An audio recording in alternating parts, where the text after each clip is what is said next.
Friends, हम आज बताएंगे कि कैसे इंग्लिश जल्दी से जल्दी हम सीख के इंग्लिश बोलना चाहिए। इंग्लिश कैसे बोलेंगे, इंग्लिश कैसे स्पीक करेंगे, क्योंकि हम लोग का जो फर्स्ट लैंग्वेज हिंदी होता है, तो हिंदी में हम लोग कुछ बोलते हैं, मदर टंग में बोलते हैं, अपना रीजनल लैंग्वेज में बोलते हैं। लेकिन जब इंग्लिश की एग्जामिनेशन आता है या इंग्लिश की पढ़ाई आता है, सीबीएसई पैटर्न हो या आईसीआईसी पैटर्न हो, तो या नवोदय विद्यालय हो या केंद्रीय विद्यालय हो, तो इंग्लिश पैटर्न में पढ़ाई होता है, हम लोग कमजोर फील करते हैं। और जो इंग्लिश में बोलता है हम लोग को खराब लगता है कि हम लोग सोचते हैं कि हमको खुद को अनईजी, अंडर एस्टिमेटेड खुद को फील होता है, क्योंकि हम वो लेवल में इंग्लिश बोल नहीं पा रहे। हमको महसूस लगता है वो अच्छा बोल लेता है, अच्छा कर लेता है, लेकिन मैं क्यों नहीं कर पा रहा हूँ। हमको कैसे करना चाहिए मैं आज बता रहा हूँ, हाउ टू स्पीक इंग्लिश। वो जो मैं गाइडलाइंस बताऊंगा ये बच्चे लोग के लिए बहुत महत्वपूर्ण है। और जो एडल्ट है, जो कॉलेज कैरियर में है, कोई इंटरव्यू वगैरह देने जाते हैं, तो खुद को नर्वस महसूस करते हैं, अनईजी फील करते हैं, कमजोर महसूस करते हैं कि मुझे इंग्लिश में क्वेश्चन आएगा तो मैं क्या से आंसर दूं इंटरव्यू में, क्योंकि उसको इंग्लिश प्रोनाउंसिएशन से लेकर इंग्लिश स्पीकिंग की लेकर इंग्लिश कैसे स्पीड में बताना है, वो उसका कॉन्फिडेंस लेवल नहीं है। तो ये सारी चीजें मैं इसी के माध्यम से बोलूंगा कि how to speak in English, ये बहुत महत्वपूर्ण है, आप लोग को पता ही चलेगा। पहला है, जब भी आप इंग्लिश कोई भी टॉपिक को चुनते हो, लर्निंग स्टैंडर्ड में कोई भी एक टॉपिक ले लीजिए, इंग्लिश को पहले स्लोली आप रीडिंग करिए और स्लोली रीडिंग करके स्लोली बोलना शुरू करिए। जैसे कि बचपन में हमको मदर टंग जैसे माँ बाप सिखाते थे, आओ जाओ खाओ, ऐसे ही जो इनिशियल बेसिक इंग्लिश जो है, अल्फाबेट्स कम वर्ड्स, वो वर्ड्स का मीनिंग जो आपका मदर टंग है, वो मदर टंग के साथ कोरिलेट करके समझिए उसका मीनिंग क्या है। पहले अपना भाषा, आपको खुद को पता है मदर टंग क्या है, तो मान लीजिए आपका भाषा बंगाली है, क्या उड़िया है या आपकी हिंदी है या संस्कृत है, आसामी है, जो भी लैंग्वेज है, वो मदर टंग का सिनोप्स में उसकी मीनिंग क्या होता है, इंग्लिश वो वर्ड को पहले लर्न करिए और स्लोली वो मीनिंग को अपना मदर टंग में ना बोल के आप कोशिश करिए इंग्लिश में उसको बोलने के लिए, स्लोली ग्रेजुअली। जैसे आज स्लो करोगे, कल थोड़ा स्पीड बढ़ने लगे, कल थोड़ा और स्पीड बढ़ेगा, कल थोड़ा और स्पीड बढ़ेगा, 0 स्टेज से 10%। और हो सकता है वो आपका प्रोनाउंसिएशन ही गलत हो जाएगा, उसके लिए आप चिंता मत करो। डोंट बदर अबाउट कि मैंने बोलता हूं, सामने वाला बोलेगा यार ये प्रोनाउंसिएशन करेक्ट नहीं बोल रहे, चिंता मत करो, because you are learning stage. आप अपना आत्मसंतोष करो, दूसरा क्या सोचता है वो मत करो। हो सकता है बोलते बोलते आपको ऐसा लगेगा कि गलत वर्ड बोल दिया, इसका भी चिंता मत करो, क्योंकि now you are learning stage. क्योंकि जैसे आप ड्राइविंग करते हैं, आपका के सिखाने वाला रहता है, बोलता है फर्स्ट गियर, आप फर्स्ट गियर के जगह में थर्ड गियर मार देते हैं, वो बोलता है एक्सीलेटर, उस समय ब्रेक दबा देते हैं, होता है कि नहीं होता। इसलिए ये जब लर्निंग स्टेज में ये सब भूल रहेगा, वो भूल चूक को आप ओवरकम करके आगे बढ़ो। First is speak slowly, then gradually, then pick up the speed. Next is words are solely clear. जो भी बात आप बोल रहे हैं, ये सेकंड पॉइंट, जो भी आप बात कर रहा है, प्रोनाउंसिएशन जो कर रहा है, सपोज एलिफेंट, मैं एक एग्जाम्पल बोल रहा हूं, elephant, elephant, driving, driving, no, pronunciation should be very very clear and it should be audible to the audience। आपने जो बोल रहा है क्लियर होना चाहिए, लिसनर जो लिसनिंग कर रहे हैं आपका वर्ड को, उसका वर्ड, आपकी कम्युनिकेशन जो आप कर रहे हैं वो इंफॉर्मेटिव भी होना चाहिए, ताकि कि जो ऑडियंस है वो इंफॉर्मेशन कम्युनिकेशन माध्यम से वो समझ पाए। अगर आप वर्ड जो कम्युनिकेट कर रहा है वो ऑडियंस अगर उसको समझ नहीं पा रहा है, इसका मीनिंग क्या है? So pronunciation of the phrases, words, alphabets and sentences are should be very very clear. Next point is confidence, आत्मविश्वास. ये बहुत मायने रखता है. जैसे कि फॉर एग्जाम्पल आपका आप बोलता है कि मिल थाली दीजिए. मैं एक एग्जाम्पल बोलूं, होटल को जाके वो बोलता है सर आप क्या लेंगे? आप बोलते हैं कि आपके पास क्या क्या है? वो बोलता है कि मेरे पास वेज है, नॉन वेज है, थाली मील है, हाफ मील है, मिनी मील है. आप अपना रिक्वायरमेंट के हिसाब से आप बोलते हैं कि मेरे को इतना खाना है, मुझे भाई फुल मील दीजिए या हाफ मील दीजिए या मिनी मील दीजिए. अपना रिक्वायरमेंट आपको पता है. वो कॉन्फिडेंस जैसे है, यस मैं इतना खा सकता हूं, मैं इसीलिए कोरिलेट कर रहा हूं. वो आत्मविश्वास है कि मैं इतना खाना में फुल खाना देगा मैं नहीं खा पाएगा. आपका कॉन्फिडेंस नहीं है, आत्मविश्वास नहीं है. हाफ खाना देगा मैं माने मेरा रिक्वायरमेंट फुलफिल हो जाएगा, वेस्ट भी नहीं होगा. सिमिलरली आप जो कम्युनिकेट करने जा रहा है, आप जो लिखने जा रहा है, या फिर जो पढ़ने जा रहा है, या कोई मूवी इंग्लिश मूवी देखने जा रहा है, या कोई इंग्लिश न्यूज़पेपर पढ़ने जा रहा है, टाइम्स ऑफ इंडिया हो, हिंदुस्तान हो, इंडियन एक्सप्रेस हो, कॉम्पिटिटिव सक्सेस विजडम पेपर्स हो, एनी न्यूज़पेपर या इंग्लिश की जो डिस्कशन होता है, इंटरव्यू होता है, आप वॉच करते हो. ये सारी चीजें को आप जब सुनते हो और सुनने के बाद आप जो डिलीवर करते हो, जब कम्युनिकेट करते हो, जब ऑडियंस को आप कम्युनिकेट करते हो, या फिर एग्जामिनेशन में जब राइटिंग करते हो, आपका कॉन्फिडेंस लेवल शुड बी 100% होनी चाहिए. आत्मविश्वास जिसको बोलते हैं, अगर ये है देन आप नर्वस होगा नहीं. अगर कॉन्फिडेंस लेवल जिसका है वो नर्वस का भी नहीं होगा. You never become nervous. Try to make yourself more confident.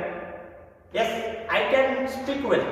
I can speak in English very well. I can read, I can speak, I can write. That confidence level you should have. That's think English. Always मैं ये नहीं बोल रहा हूं आपका mother tongue क्या है उसको भूल जाओ. मैं ये नहीं बोला, that is mandatory. And Hindi is our Hindustan का लैंग्वेज है. जैसे हमने सीखे ओ आ हर्षई दीर्घई, ये जैसे हमने हिंदी में सीखे, ऐसे ही इंग्लिश को आप think always English, think always English, rethink always English.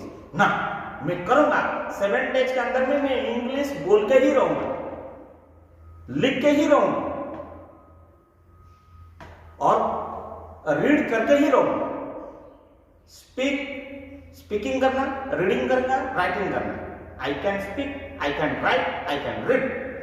ये तीनों पैरामीटर्स अगर आपको मन में आ जाए, think, rethink always English for specific time.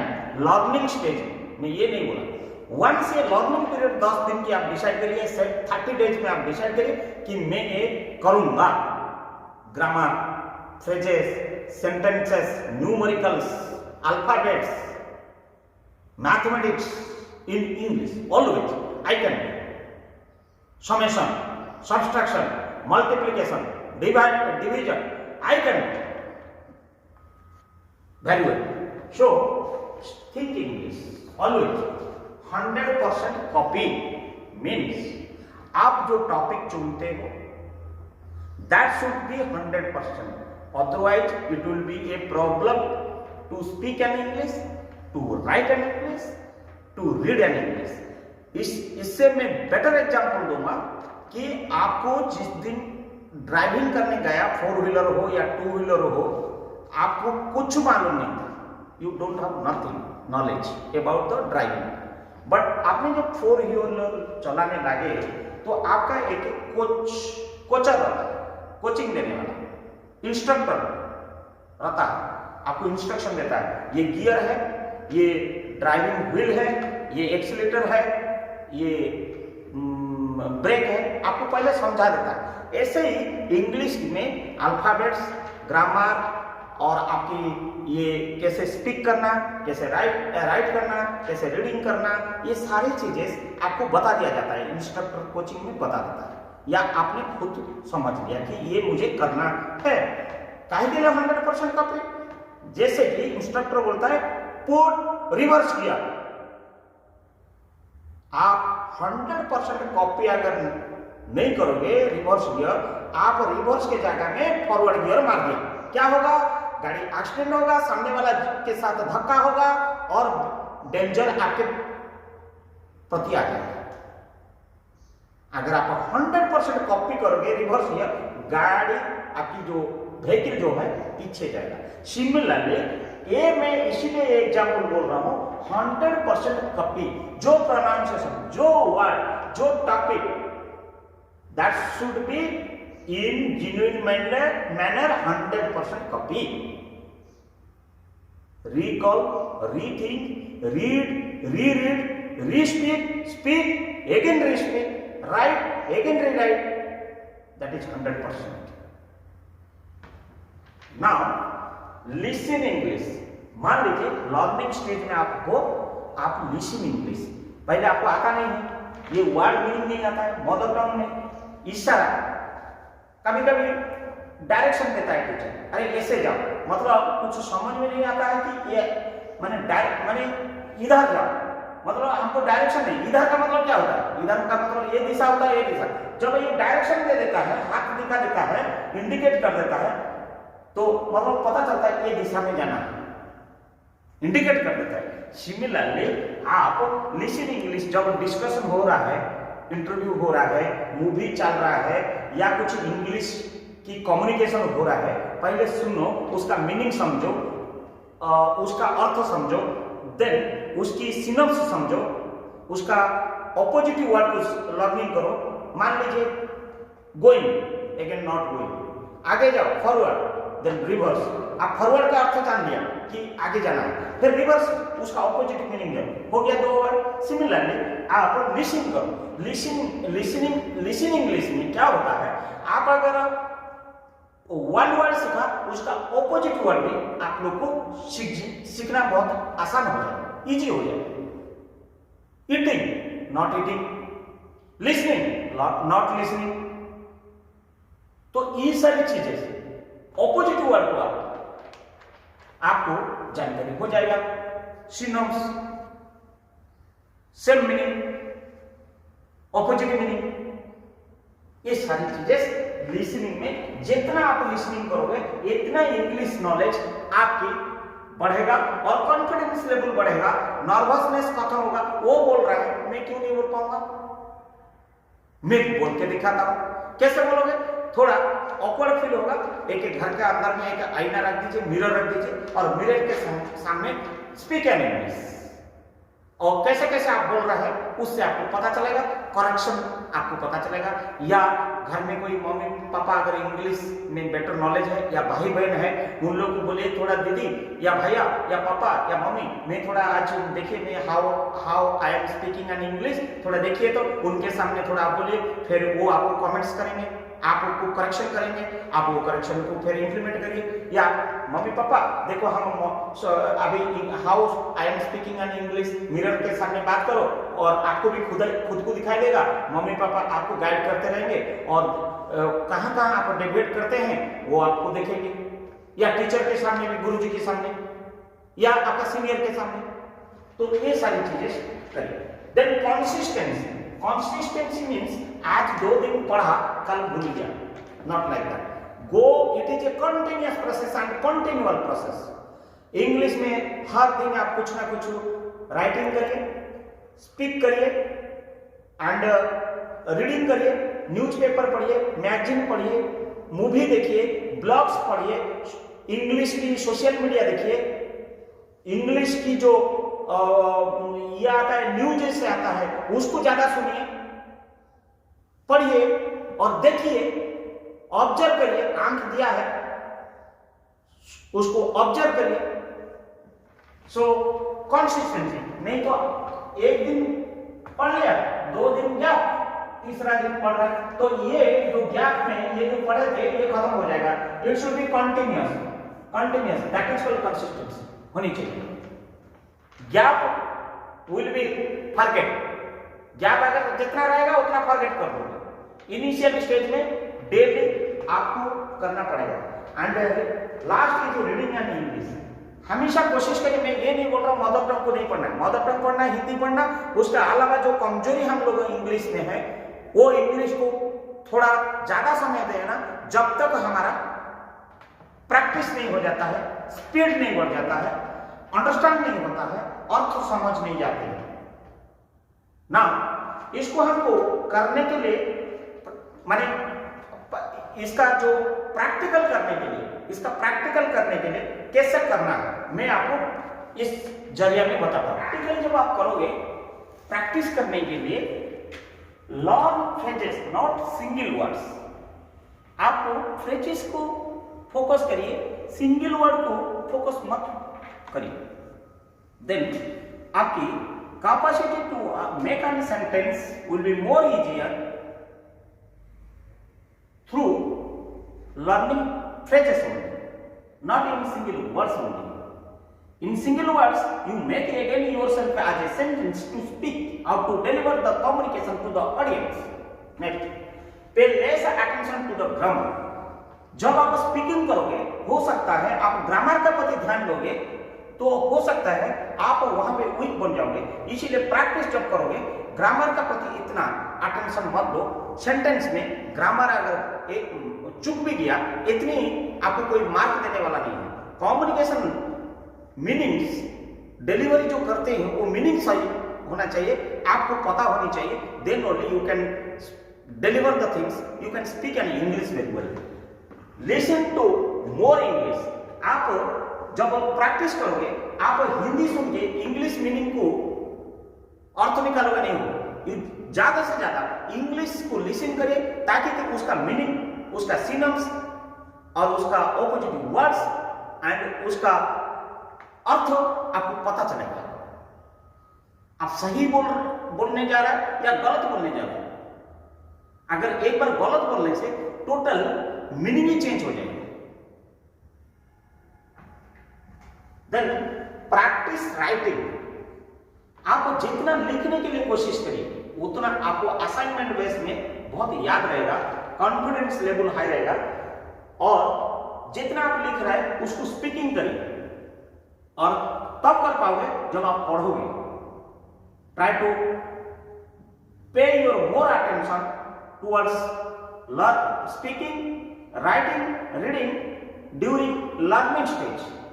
Automatically it will be a develop yourself to become 100% maturity how to speak an English.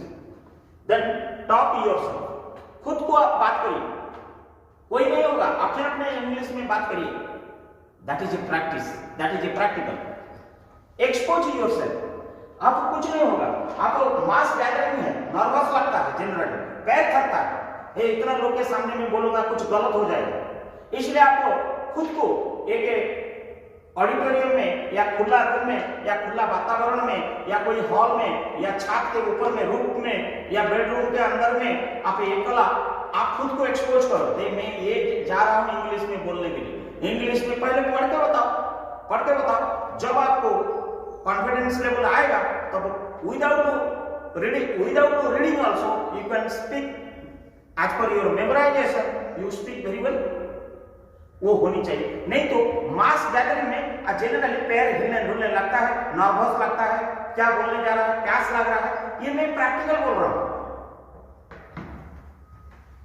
और read short stories, आप छोटा छोटा स्टोरी को पढ़िए, ऐसे को पढ़िए और उसका मीनिंग समझिए, तब आपका नॉलेज बढ़ेगा, इंग्लिश नॉलेज बढ़ेगा बोलने के लिए। वो न्यूज़पेपर में, मैगजीन में ये सारी शॉर्ट स्टोरी आता है या कुछ एरिया का करंट अफेयर्स आता है, पढ़िए। हो सकता है वो भौगोलिक हो, ज्योग्राफी हो, स्पोर्ट्स हो, पॉलिटिक्स हो, डेमोग्राफी हो, विकिपीडिया हो, उससे कोई मतलब नहीं। आप शॉर्ट चीज पढ़ना शुरू करिए, आपका उसका मीनिंग। जैसे कि यहाँ पे एक एग्जाम्पल देता हूँ, जैसे कि फॉर एग्जाम्पल आपको पता है गंगा नदी के बारे में छोटा सा आइडिया है, और उसको जब आप इंग्लिश में डिटेल उसका विकिपीडिया पढ़ोगे या उसका बारे में डिटेल्स पढ़ोगे, आपको पूरा जानकारी हो जाएगा, क्योंकि आपका बैकअप नॉलेज और प्रेजेंट सिनेरियो के साथ इंग्लिश में जब कोरिलेट करोगे, then only your understanding level will become high and you can very well speak in English. And छोटा छोटा ब्लॉग्स इंग्लिश का पढ़िए और बनाइए, न्यूज़पेपर्स, मूवीज, ये सब प्रैक्टिकल आई दिन जो है ज्यादा अटेंशन आप अदर लैंग्वेज में ना देके इंग्लिश चैनल के प्रति दीजिए, ताकि कि जब आपका लर्निंग स्टेज खत्म हो जाएगा, then you are become master to speak in English. रही बात, मैंने how to speak in English बोल दिया, प्रैक्टिकल बता दिया, बट यहाँ पे और एक चीज बताना चाहूंगा, स्पीड कैसे करना है, how to make yourself speed of talk your English in English. You got my point? आपने पहले कैसे स्पीक करना मैंने बता दिया, अब उसको प्रैक्टिस करना कैसे बता दिया, आपको कैसे जल्दी बोलना, क्योंकि मान लीजिए गैदरिंग में आपको 10 मिनट की बोलना पड़ेगा टॉपिक को, और वो टॉपिक को आप ले रहा है 100 मिनट्स, इसका मीनिंग क्या होगा? सो स्पीड मेंटेन करना पड़ेगा। स्पीड करने के लिए स्टार्ट विथ टंग ट्विस्टर, आप टंग ट्विस्टर को यूज करिए पहले, और नेक्स्ट इज इनिशिएट वेल, आप खुद उसके मीनिंग को समझो और उसका अर्थ को समझो और डिलीवरी को समझो, और आप कितना स्पीड में उसको मैनेज करने से हमारा ये टॉपिक जो कंप्लीट हो पाएगा, defined limitation of the time, वो आपको वेरी वेल प्लान कर लीजिए। ब्रीथ डीपली, आपने सांस डीपली लेते रहिए, देते रहिए, नहीं तो भड़बड़ा को होके बोल दिया और वो समझ में नहीं आ रहा है, और आपको भी उसका मीनिंग समझ नहीं पा रहा है, और सामने वाला भी आपको समझ नहीं पा रहा है। आपको ऑडियंस को समझना, ऑडियंस आपका बात को भी समझना।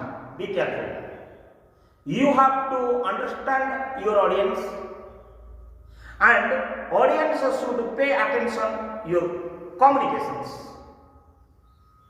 Then control the breath, आप ब्रीदिंग को कंट्रोल में रखिए, हंसना नहीं, कंपना नहीं, अपने आप को ब्रीदिंग को, सांस को कंट्रोल में रखिए।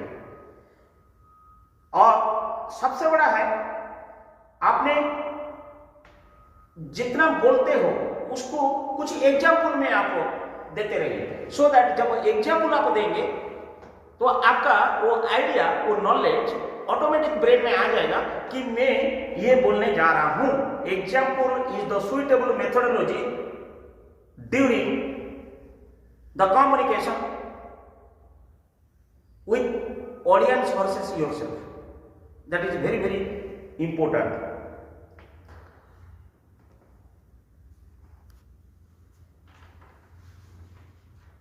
Last and foremost, not least, it is very important, try to avoid unusual words. Meaning अगर पता नहीं है, वो फ्रेजेस को, वो सेंटेंस को डिलीवरी मत करिए, उसका मीनिंग ही बदल जाएगा, वो टॉपिक का सिनेरियो ही चेंज हो जाएगा। So you better think what you are going to speak in English. If your subject is clear, your idea should be clear. So speak in English, practical and speed में तीनों चीजें आप लोग को बताया। अगर इसको आप 30 डेज के लिए इनिशियली इन्वेस्ट करेंगे आपका समय को, आप देखेंगे you will become the perfect master over how to speak in English. अगर आपको मेरे ये इंफॉर्मेशन आपको अच्छा लगा, देन आप मुझे कमेंट करिए और लाइक करिए और सब्सक्राइब करिए। धन्यवाद।